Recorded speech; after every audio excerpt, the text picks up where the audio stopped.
Hi, CPAP Gentleman here, and we're going to go back in time to discover the history of CPAP therapy.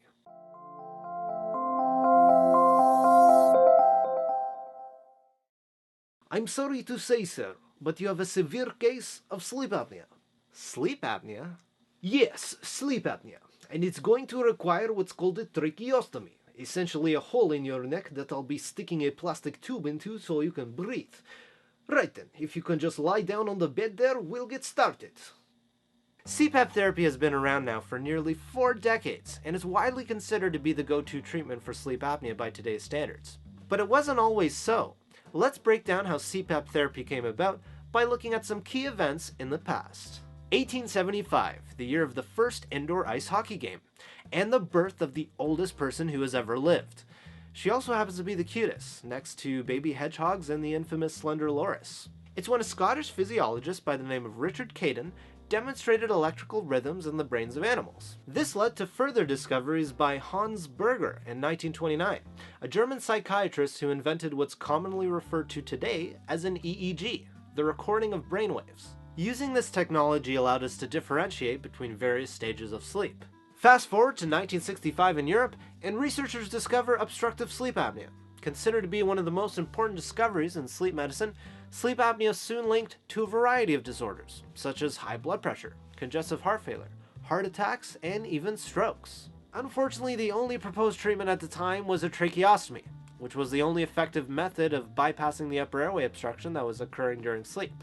This, of course, was an invasive procedure that many patients chose to opt out of, leaving their condition untreated and putting them at risk of developing serious complications later in life. Then 1980 rolled in. Great year. Arguably one of the best Star Wars movies came out this year. I am your father. Almost as great, though, was the invention of CPAP therapy. Throughout his years studying animals in Toronto, an Australian doctor by the name of Colin Sullivan surmised a solution to improve breathing during sleep. This involved rigging a vacuum cleaner to pump air into the upper airway. First tested on dogs, Colin soon discovered that the lovable pets became more energized. Bulldogs basically turned into Jack Russell Terriers overnight.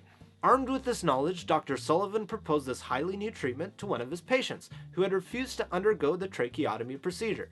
Needless to say, the results were astounding.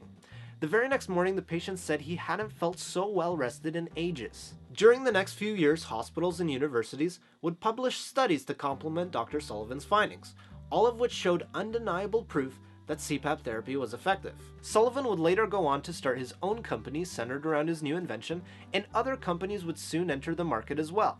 The first commercial machines available admittedly weren't fantastic. They could weigh up to 15 pounds, were extremely noisy, and not very aesthetically pleasing.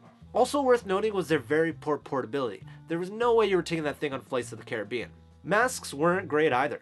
Comfort wasn't really top priority, and long-term use could lead to sores, bruises, blisters, you name it. Looking at the present day, it's amazing to think of the innovation and hard work that has went into making this therapy not only effective, but much more comfortable and easy to integrate into daily living. Machines weigh no more than a few pounds, are about the size of a radio, and noise levels have been drastically reduced, some as low as 20 to 25 decibels depending on the pressure setting. They transmit data wirelessly to your physician and even have their own phone apps. Now, I know, there's always going to be that crowd of people who still can't tolerate it, and that's okay.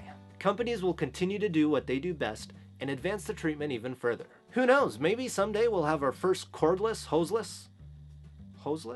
Is that even a word? I'll tell you what is a word: subscribe, which is what you should do right now. Man, I really need to update my CPAP machine. I'll see you guys in the next video. CPAP Gentleman, out.